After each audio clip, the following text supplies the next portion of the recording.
our keynote speaker, it truly is an honor to introduce somebody whose story exemplifies resilience, courage, and groundbreaking achievements in aviation.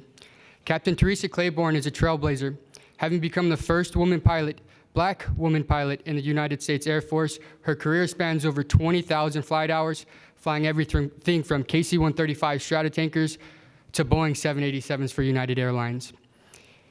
But her impact reaches beyond the flight deck. As co-founder of Sisters of the Skies, she has devoted herself to empowering the next generation of Black female pilots and has become an inspiration to many within this industry. Today, we have the privilege to hear from somebody who not only broke barriers, but also dedicated her life to ensuring others can follow in her footsteps. Please join me in welcoming Captain Theresa Claiborne.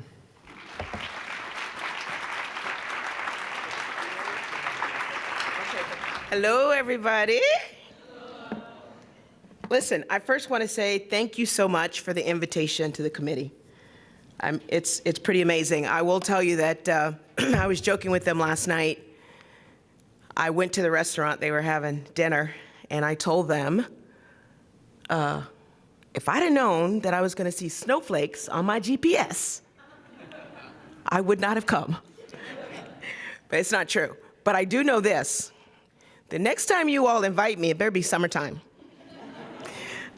I have been to North Dakota, and because I used to pull alert at Minot. You know that saying, why not Minot? Have you guys heard that before? Well, maybe you have, maybe you have. Anyway, why not Minot?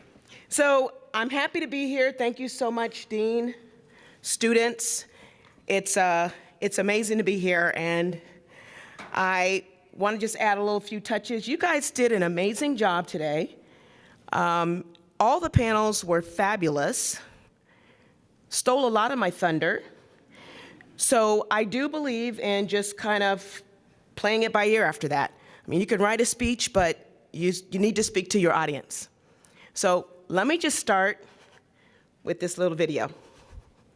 I actually happen to be the first Black woman pilot in the Air Force, 7 years on active duty and 13 years in the reserves. When I graduated from pilot training, I did not know that I was the first until about 2 weeks prior to graduation. And I'm very happy I didn't know, because I think that at the age of 22, I don't think I'd have been able to handle that pressure. Diversity is important. Some people don't want to believe that. Some people think we just want the most qualified. Well, trust me, I'm qualified. I'm looking right at the camera. I am qualified. There's no way the United States government, there's no way United Airlines would put me in control of a multi-million-dollar airplane and tell me to go fly 350 people around the world. It's not going to happen unless I'm qualified. It's important. So Sisters of the Skies, our whole thing is to promote aviation amongst women of color. And we have a saying, if they can see it, they can be it. If little Black girls don't know they can be pilots, guess what? That's not something they're going to choose. That's an opportunity that we give them. So if you have not seen that, I think it probably even goes over better if you watch it on Instagram. And I know all of you have Instagram accounts, and you can't tell me differently. So go check it out. It was with Fly with AOPA. I think it went viral. I think it was like 2.5 million views. So I think that's viral. Is that viral? Yeah. It kind of made a stir with a lot of people. There were mostly positive comments, but there were some negative comments. Things like DEI is evil and should be discontinued. I'm sure some of you remember hearing from a certain automaker that he wanted to change DEI to DEI should die, DIE. Absolutely ridiculous. So let me just transgress really quickly and say, you better vote. If you think it's bad now, I don't necessarily like to talk about politics. I know that as a captain at United, I did not allow politics on the flight deck. It's like, you guys, if you have something politically to say, we'll talk about it over a beer or whatever we're having for dinner tonight, but we're here to fly a safe airplane, so let's keep it to other things, right? Just like Thanksgiving dinner. But I will repeat, vote, okay? We are in control of our destinies to a certain extent. So this is my beginning. Notice that date? 5/20/1981. That's 43 years from the time that I did my last flight. My last flight was going to Lisbon, and it was 5/20/2024. So 43 years later, I venture to say, most of you, your parents weren't even born when I started flying airplanes. Would that be true? Nobody say anything. You don't know when your parents were born? Okay, so if they're just old, that makes me really old, right? In any case, next slide. So I do know some UND alumni. Grace Heron, who I'm sure many of you know, we just did a weekend down in Houston for Girls Rock Wings. Tyler mentioned Sisters of the Skies. I'm the president of Sisters of the Skies, have been the president since its inception in 2017. And we do a program called Girls Rock Wings, where we take girls 10 to 18, and we show them what it's like to be a pilot. So it's the life of a pilot. They get to go fly a discovery flight. They get to go up into the tower. They get to dress up like us, try to act like us. It's a really good time, but what was really amazing was this year, or the other day after we did it, we called up a few of the girls. We said, hey, anybody want to comment? And they shot their hands up. And out of the 60 girls, we had 6 that actually got up on the stage and said they wanted to be pilots. That's what you ought to be wanting to do, to inspire. Any group that you belong to, inspire. And so that was a good thing. So Grace is one of the grads I know. The next grad, some of you will know her because I think she's been up here a couple times. Carly, we call her Carly Fly. But she and I have been friends, fast friends actually, and I don't have the picture in the slideshow, but when Carly came to United Airlines, guess who pinned her? It's something that I totally enjoy doing. It is probably one of the next, it's in a line of succession of things that I find important. And so to welcome somebody into the fold, particularly at United Airlines, is really special. Although my goal is for everybody who wants to be at a major to get to a major. But if they come to United Airlines, that's even more special. So this picture right here, yeah, that's me in the center, number 11. What I'm trying to get at in this picture is all about diversity. This picture was from my 10th grade year in high school when I was the one and only girl on the boys' soccer team. It's about personality. It's about what you, as pilots, who we tend to be A-type personalities, we will sometimes go that extra mile. And it's like you can't tell us we can't do something because we're going to do it anyway, right? I spent the majority of my 6th grade, well, it wasn't the majority, but I spent an awful lot of time in the principal's office. Why? I wasn't a bad kid, but what I was very headstrong. And if the teacher did not control the class, guess who would? And so I did a lot of that. I would just take over the class, and all the kids would just listen to what I had to say. So I guess I was a captain early in life.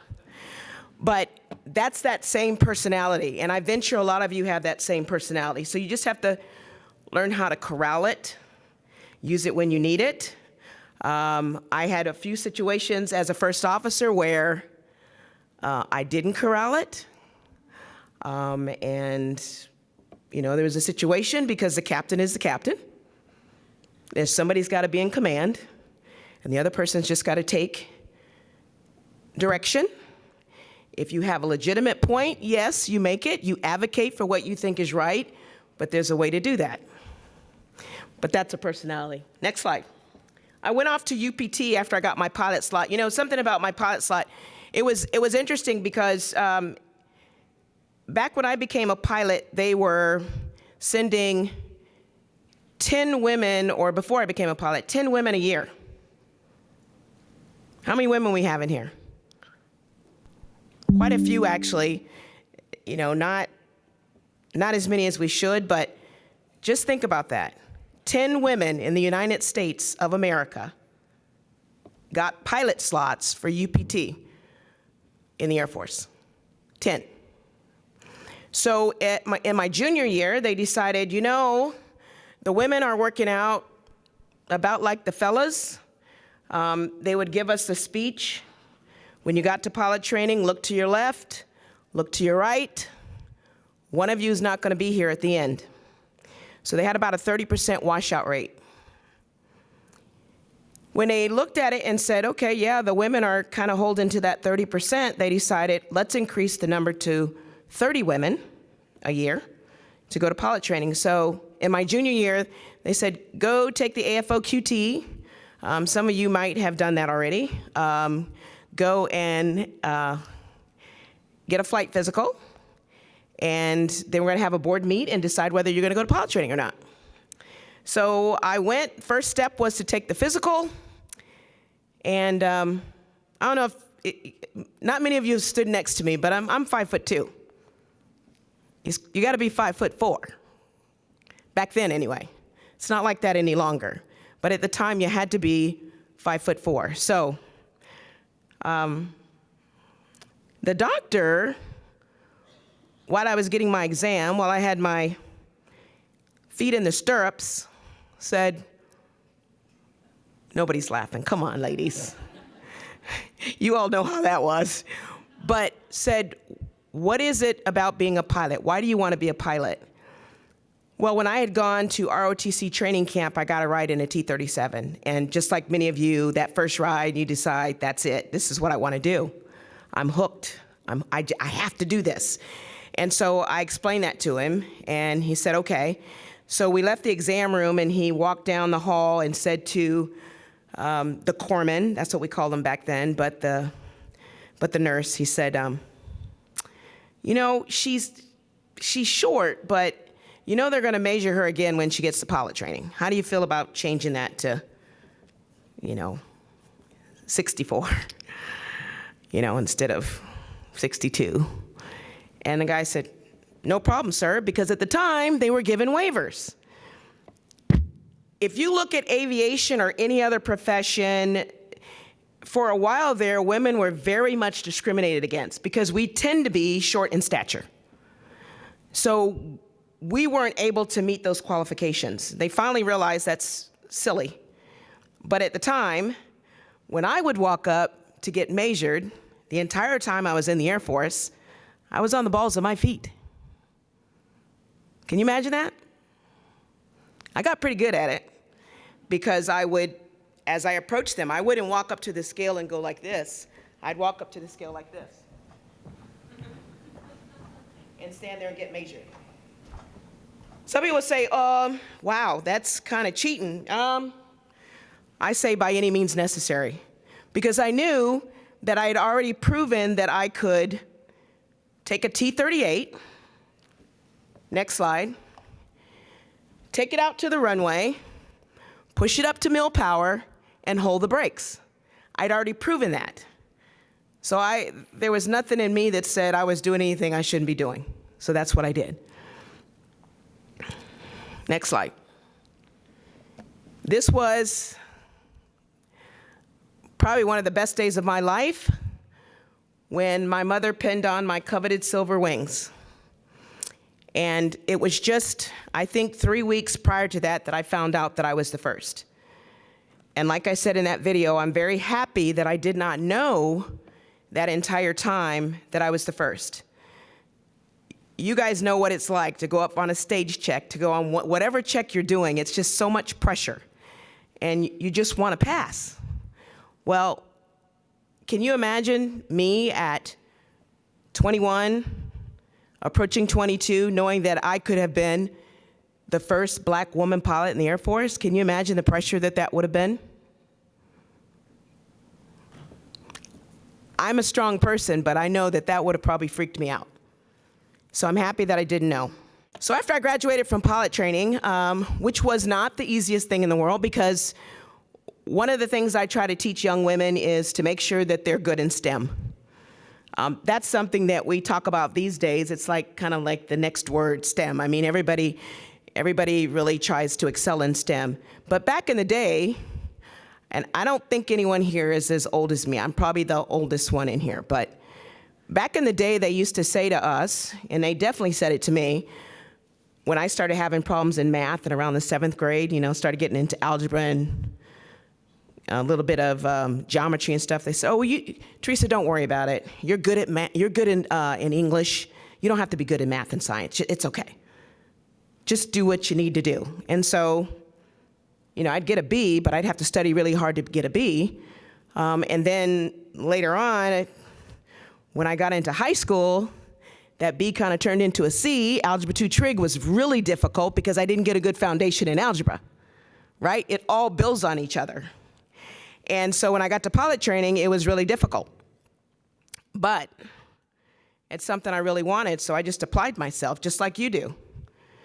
If it's something you really, really, really want, you just hunker down and get it done, right? So I did. But I ended up getting a KC-135, and the next slide also shows me in front of my tanker. Those were good days. And I flew the KC-135 for 7 years on active duty, and then I went to the reserves and flew it for another 13 years. And in between that time, I decided to join United Airlines. Next slide. The first airplane I did was a 727 flight engineer, followed by a 737 first officer. Then I went to the 757 and the 767 first officer. Then I went to the Queen of the Skies, the 747-400. And I did that for 22 years because I thought I was going to slide to the left. I guess some of you guys are not dancers. Anyway, the plan was just to move over to the left seat and become the captain. But United decided we're going to retire this airplane early. And so that meant that I had to get a real job. And I decided to take my captain bid on the 757 and the 767. So I went to Dulles and flew that airplane. And then I ended on a captain on the 787 is what I retired on. Next slide. This slide shows what I felt like was my rite of passage. If you're black, you've heard many times, go back to Africa. And I laugh because on this slide, you see my crew when we went back to Africa. Okay, so this was totally organic. United Airlines had nothing to do with setting it up. It just so happened the four of us flew together. And I had more pride in this flight than probably any other flight. And some people might say, well, why is that? I mean, it'd be like flying with your friends, flying with your family. That's what that was to me. I'll actually never forget that flight. It was the best. Like I told you before, I retired on May 23rd. Well, May 25th is my birthday, but my final flight came back from Lisbon on May 23rd. This picture right here is the picture of a reception that United Airlines gave me for my accomplishments, and that's my mother that's hugging me, the same woman that was pinning those wings on me. I can't think of anyone else who should have been there with me.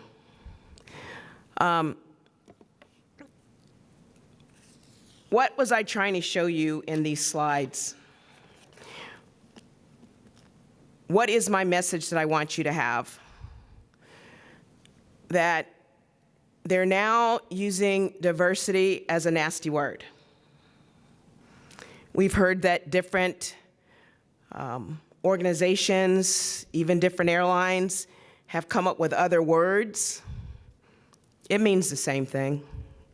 It's too bad that we've got to change the word because it's really not harming anyone.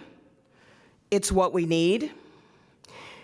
The best compliment one of the best compliments that I ever received was from a young man who was my boom operator when I was in the military.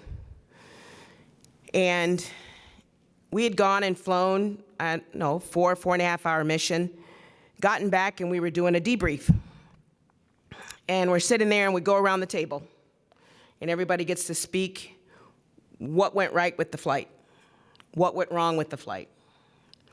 And we'd pretty much gone through the room and I think he'd work up his nerve, I guess. I mean, I was pretty benign, you know, I mean, I don't know why he didn't just pipe up and say it earlier, but he said, Ace, can I say something? I'm like, of course you can say something. What do you mean, can you say something? He said, I just want you to know that that was the best flight I've ever been on in my life. I paused. What? He goes, that was the best flight I've ever been on in my life. And I said, why is that, Mike? And he said, because the other 2 women that were on the flight with me, or 3 women that were on the flight with me, or 2 women and him, so I made a crew of 4. One was my co-pilot and the other was the navigator. We were women, and he's the only male. He said, I've never been on a flight where there wasn't a bunch of testosterone bouncing off the windshield. I just looked at him and I said, you're kidding me. He's like, no. He said, you guys flew a great airplane. There was no competition. You just wanted to work together. You just wanted to make it right. So for those of you out there who think that we're just there to fill a square, to just be a number, let me tell you something. We offer something very special, very special. That saying, men are from Mars, women are from Venus, is true. You know, sometimes we kind of go like this a little bit. You know, we cross over, we have some traits of the other, and that's okay. Just makes us more well-rounded, right? But that's what it takes. That's what it takes to make this, honestly, this world go around. You know what? Skylar said to me, okay, so we got you for the keynote, and you have an hour to an hour and a half. And I looked and laughed because I have never given a keynote that long. I said, Skylar, that's a lecture. So honestly, I've said what I really wanted to say to you. Now I want you to ask me what you want to know. Okay? Is that a deal? Y'all are scaring me. Hey, my name is Abraham, just so you know. So my question for you is, you know, for the aviation industry, one of the things I do is I look at people that have achieved the things that I've achieved. I look at people that are living the dream I want to live. And I kind of say, okay, if they can do it, I can do it. But I just want to say, like, what was your motivation growing up? Because you said you didn't even know you were the first black female pilot. So, like, what did you look up to, and what was your motivation to keep going? Because I know, you know, in the world like aviation, you have to have some form of motivation and like some form of aspiration to look forward to. So I was just curious, like at a young age of 21, like what exactly kept you going and what kept you pushing? Because if there was no one to look up to, like what was your secret basically? Is my question. Yeah, that's a great question. I didn't have any mentors. It was me, myself, and I. Sometimes I think that's when you gather yourself in and you say, hey, I'm going to make this work. And then there was the fact that the entire time that I was in college, I worked at a store called Liberty House, and I don't even think those stores aren't even in existence any longer, but it was kind of an upscale store, and I worked in the children's department, and the store manager gave me a party when I got ready to leave. It was a going away party. I'm getting ready to go to pilot training, and she said, we just want you to know, Theresa, we really love you, and if you don't make it, you can come back. If you've ever worked retail, That's enough to get you in gear. No, I just have an A-type personality. I generally only do things that I'm good at, so I don't bowl. It's just what, if I put my mind to something, and I think most of us are like that as pilots. We have to be good. There's no room for a lot of error. So when I went to pilot training and realized that while my friends were out at the lake having fun, I was in my crew room studying. Because it's like, I'm gonna do this. This is what I wanna do. So it was just myself. Frankly, I didn't know who Bessie Coleman was until I got to college. Because that wasn't in the history books. And depending on where you live, it ain't in the history books anymore. Okay? So you guys need to really get it together.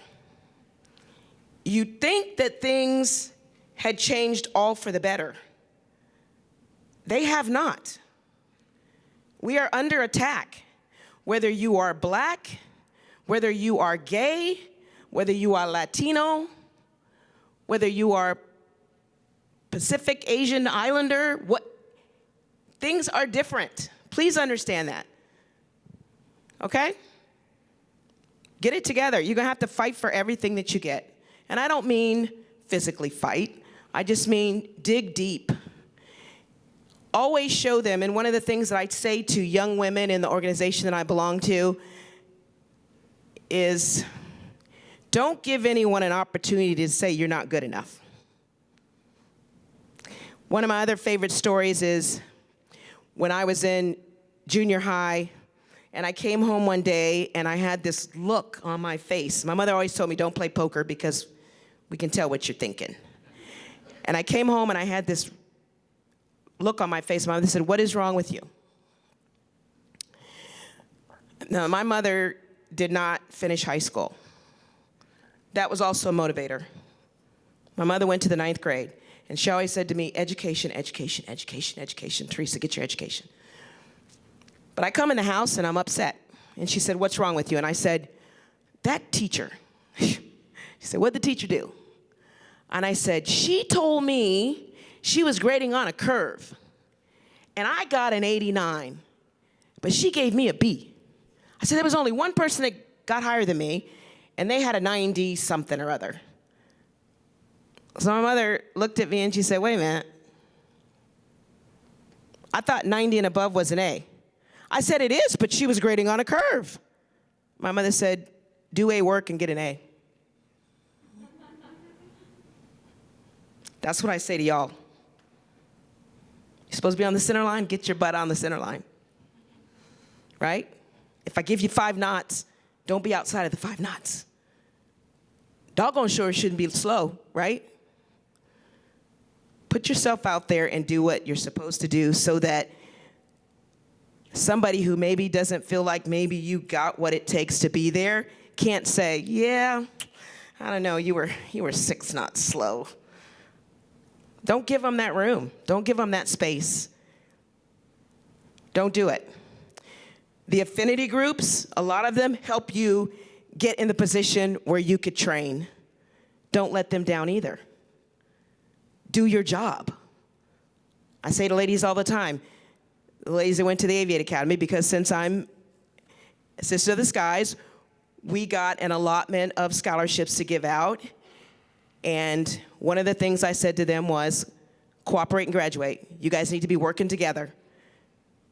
You're all capable. You all got accepted. So go do your job. Don't give them an inch so they can say that you're not qualified.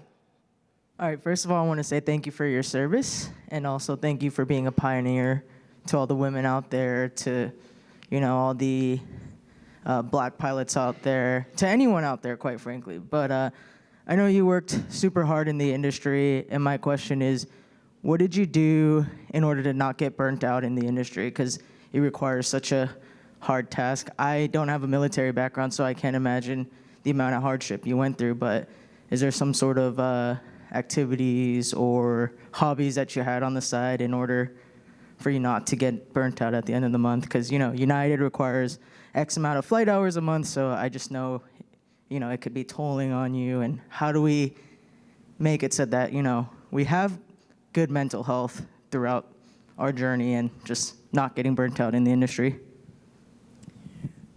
I don't actually think that I did such a great job of not getting burnt out. When I got ready to retire, I was ready to go. People are like, oh, aren't you sad? Nope. Nope.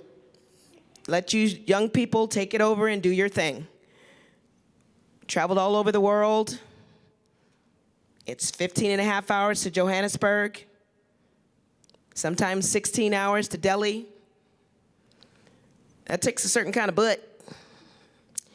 And if you know anything about sciatica, and hopefully you don't, it takes a toll on your body, and just the time zones and everything. So I just never quit. And that's probably, not always a positive. I know my mother constantly still says to me, because the phone rings, she's like, oh, don't you get a break? Like, no, Mom, I really got to talk to her because this is her situation. I just keep going. I have to keep going.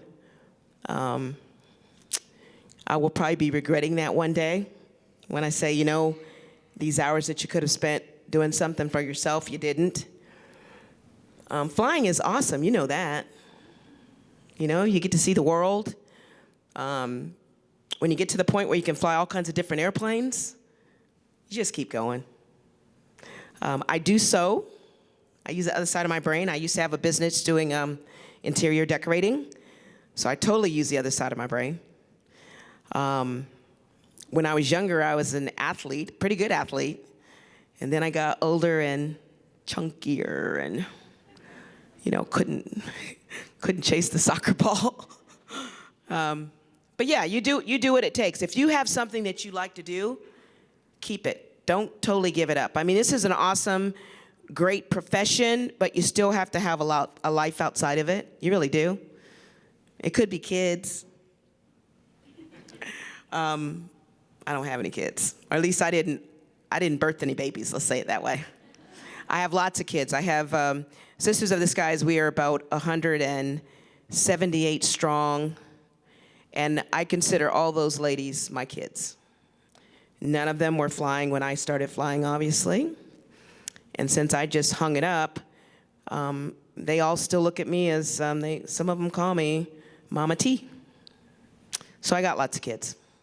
Thank you for being here. From the little that we've been able to, or from the little that I know of you, and then just getting our first impressions of each other, I see your personality being very open and fostering great environment of belonging for all of us. The first panel talked about meeting adversity with tough skin. I shared that I don't have perhaps the maturity or that tough skin, and some things quite stick. I wanted to hear how you faced adversity and your approach to the generational differences with those adversities in the future in the flight deck. I would not. I've made lots of mistakes in my career. I retired from the Air Force. I had to retire as a major, but that had to do with the fact that I did not want to spend 3 years as a lieutenant colonel. So I pinned on lieutenant colonel, but I didn't want to stay. So I retired as a major. But Theresa should have been at least general rank. I think I was that good. But remember I told you about my mother saying I didn't have a poker face? So when my commander said, Captain Claiborne, you got to go get an anthrax shot, I said, not me. I'm not doing that. At the time, I was already with United, and I do tend to be headstrong. They say when you're about 2, so your 2-year-old, that personality is already there. However they were when they were around 2, that's how they're going to be. I was very headstrong. And so I have been kicked off a couple airplanes. I'm not really proud of it, but I have a spirit of you're not going to disrespect me because I'm going to respect you and you're going to give me respect back.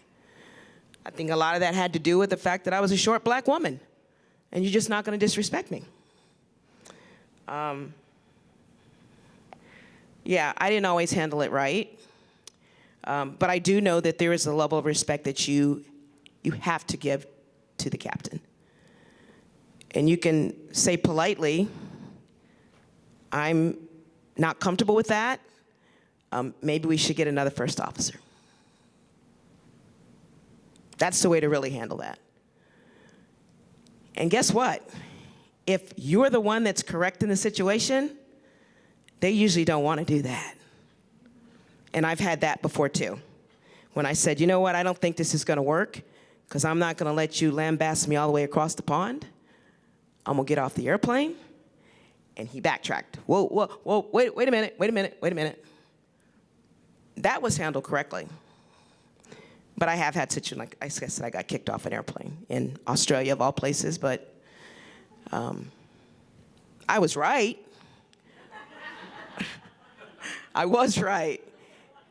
He wanted me to have time off, no pay, and the company said, nah, I don't think so. You guys just had a difference of opinion. No, not gonna happen. And you know why that happened? Because I was a really good first officer. I am a really good pilot. I made sure I was a good pilot. And so, you know that situation where if you're really good and something has to be said, you might be able to get away saying it. Because everybody knows you, she's a good pilot, she's not weak.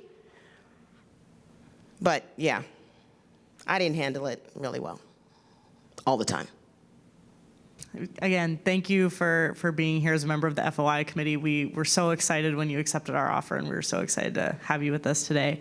My question is, how do you feel that your experience in the military shaped you as a pilot? And is that a route that you would recommend to someone whose final goal is to end up at United or any major carrier?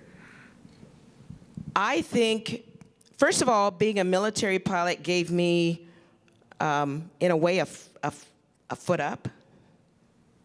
That might not be the right term. The first flight I ever had as a United pilot, as a flight engineer on a 727, I showed up in operations with a grin on my face like, I'm a United Airlines pilot, right? I was an engineer, but you're still a pilot. And I went into operations and the crew was there. The captain was there looking over the paperwork.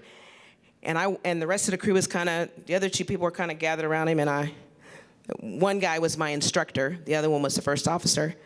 And I walked up and I said, hi, I'm Theresa Claiborne, I'm flight engineer in training. And the captain turned around and looked at me. My instructor was a little nicer and said, hi, Theresa, I'm so-and-so. And the first officer said the same thing, hey, how's it going? I said, it's going great, you know, smiley, I'm excited. So we did the plan. Captain never said a word. Did the planning, took all of our stuff, went downstairs to get on the bus to head out to the airplane. And I hear the captain mouthing something to my instructor. Let me tell you how bad I knew it was. My instructor was a scab. Are you guys familiar with that term, a scab? So he had crossed a picket line. And a lot of people looked at them as being below dirt, right? The captain's talking to him and says, I can't hear everything. But what I hear is my instructor say to him, oh, she's okay, she's military. So having gone through the military, I had this, for some people, this aura of, yeah, okay, she's proven herself, because hell yeah, I proved myself. You know, going from a Piper Tomahawk, 10 hours in a Piper Tomahawk, to straight into a T-37, and then a T-38, yeah, I've proven myself. And then flying a KC-135, and by the way, this airplane we were flying was a 727, which is smaller than a KC-135, which is a Boeing 707. 4 engines, he's dealing with 3. It's like, dude, you ain't got nothing on me. That's my feeling. But my instructor made that comment to him, oh, she's okay, she's military. That actually did a lot for my psyche, right? Because I'm being questioned, my ability. So there was no doubt in my mind. He thought, oh, she's just an affirmative action hire. And I was the second black woman pilot at United. So they weren't used to looking at people that looked like me bouncing around in a uniform.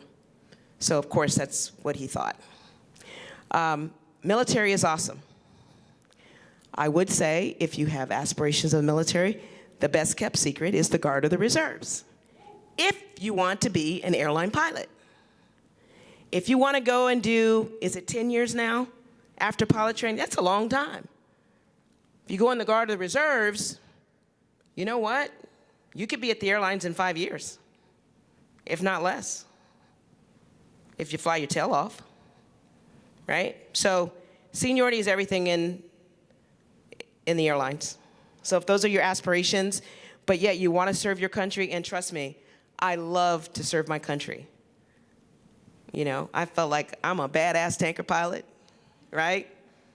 We have a little saying, nobody kicks ass without our gas. You know, it wasn't a fighter, but then when I graduated, women were not allowed to be fighter pilots. So we only had certain airframes we could fly. And I enjoyed my military service. So the military is, I thought it was wonderful, but if I had to do it over again, I'd be a guard or reserve. That answer your question? And you wouldn't have had the bill that you have learning to fly, that's for sure. All right, hello, thank you, Hello. like everyone else has been saying, but I think all of us here, get so inspired by speakers like you that come and tell stories. What is one story that maybe stands out in your mind where you have, maybe you didn't realize it in the moment, but afterwards that you inspired a bunch of people or something where it just made you feel good and will make us feel good and make us get out in this cold and fly later today? You know, honestly, it may sound corny, but every day, I get shown the love. Not anymore, because I'm retired. I think now, I laughed and joked with some people and said, you know, now I'm just a little old black lady walking through the airport. But I did have a particular flight when I went to Johannesburg, South Africa. And I'm going up onto the flight deck, and a man approaches me. South African man. And he's got this smile on his face, and he says, you know, and I'm not going to try to speak with his accent, but basically, ma'am, Captain, may I have a picture with you? And I looked at him, I went, sure. He said, I have 3 daughters, and I want them to see you. I was like, okay. This man's from South Africa, you guys. South Africa, apartheid, South Africa, apartheid. I mean, things are different, but then how different are they? And I was just blown away. Took a picture with him, and he and I still have conversation on LinkedIn. That made me feel really good. It's like, okay, I am making a small difference, if nothing else. I mean, this man is proud of the fact that I'm a woman, and he's going to show his daughters, you can do what you want to do in life. Right? So.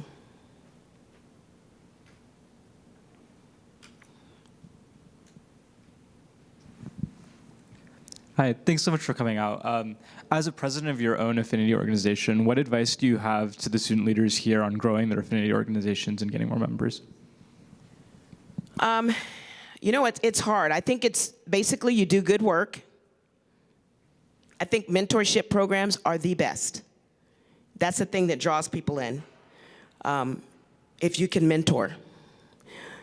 With Sisters of the Skies, this last year, I think we gave out $110,000 in scholarships. The year before, it was $200,000 in scholarships. That was with a big boost from Boeing. So if your affinity group, if you're able to get people to not just pay their dues, but if you get donations from national corporations and such, and you can help people out, that makes a difference. It makes a huge difference. I mean, people only have so much time. Some of them can't belong to 14 groups. Like you're saying, you know, some people actually have to have a part-time job so they can pay for their flying. So we get it. We do all get it. But yeah, and then just do things that get people involved. You know, that could be game night. That could be study groups. Study groups are great. If somebody is helping me get through a test, I'm forever grateful, right? If we can chair fly together, I'm forever grateful. That's what I tell the girls at SOS. You better be studying with somebody. You know, the techniques that some people learn.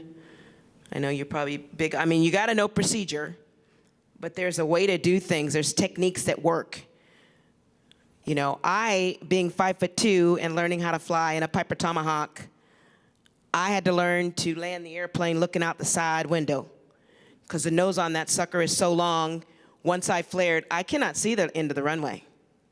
So my instructor, who happened to be short like me, taught me how to look out the window on the side and land the airplane. So teach. You know, dole out. Let somebody be the expert on one thing and someone else be the expert on something else, and you guys share that knowledge. If you build it, they will come. Yeah.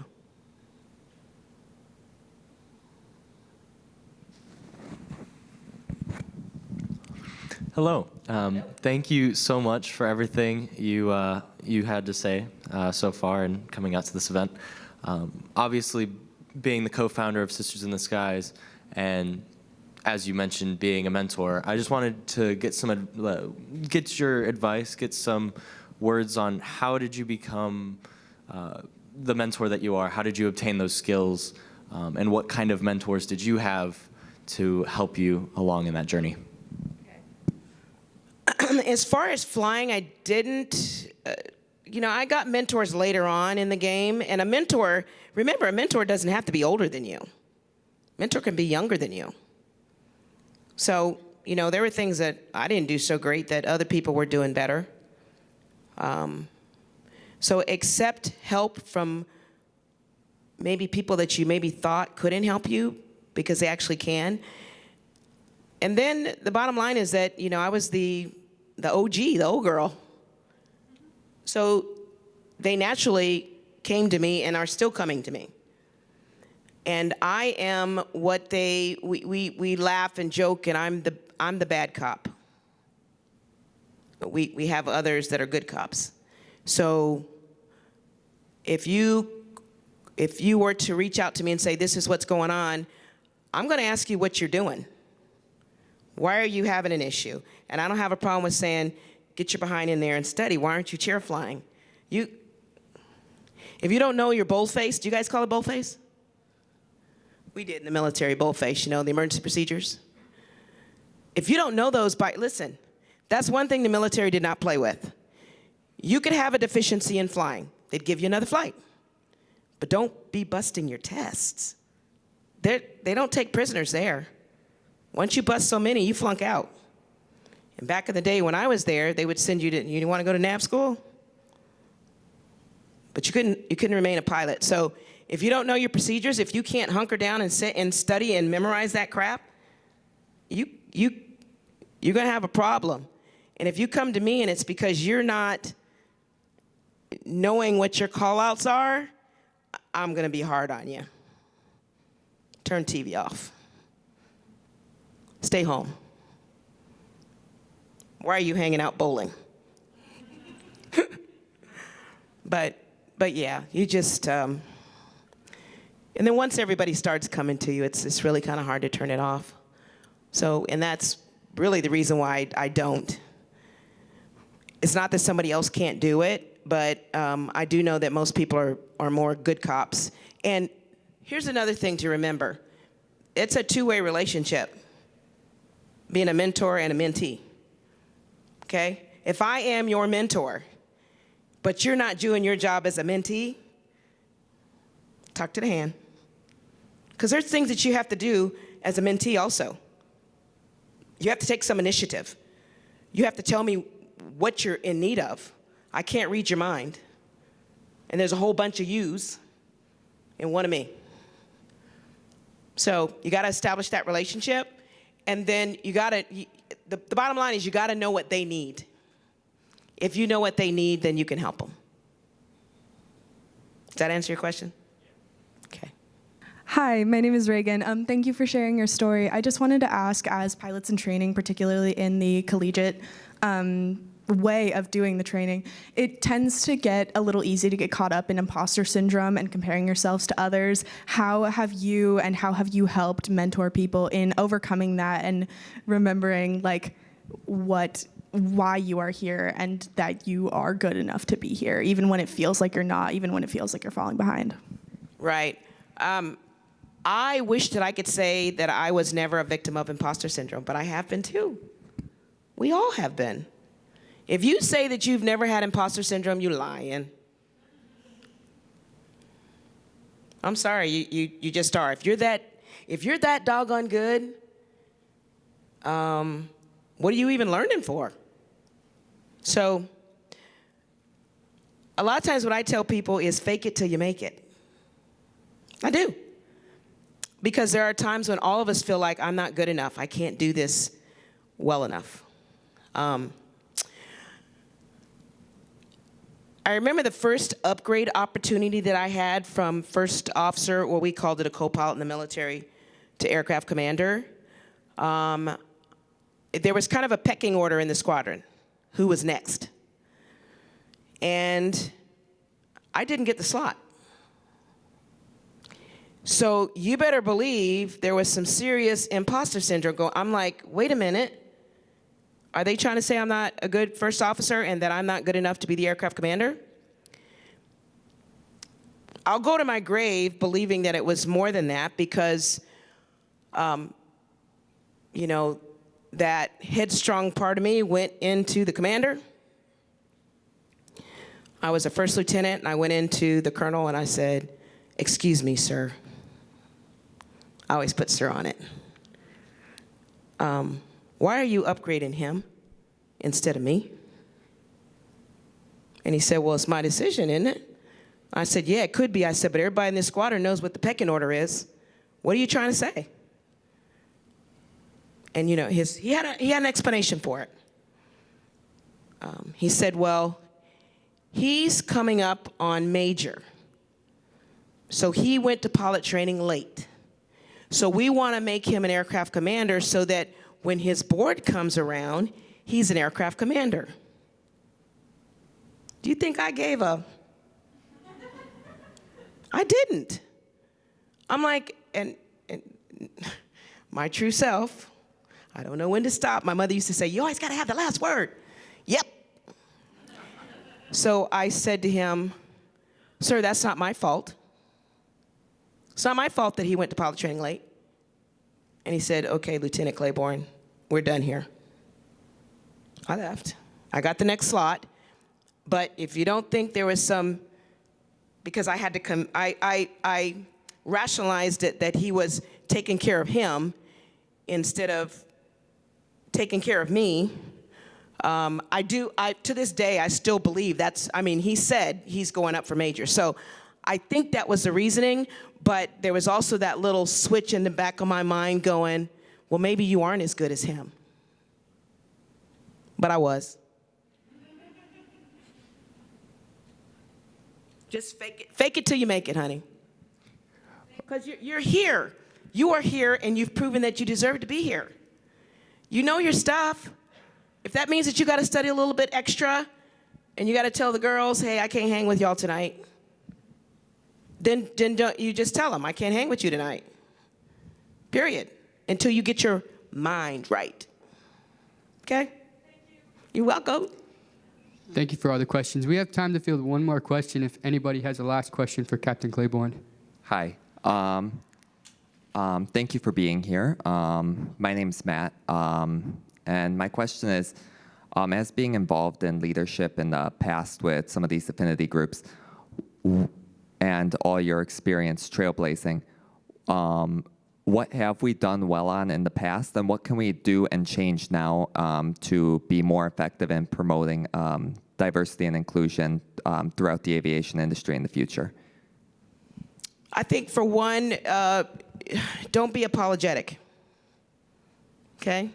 You probably have figured out that I am unapologetically a black woman. I'm not ashamed of that. If somebody, well, actually, they're going to know when I walk in the room. I can speak the King's English just as well as the next. So it's not about the way I talk. But I am a black woman. You belong to an affinity group. You know what you need. If they're starting to dole out money to help the group, you say what you need.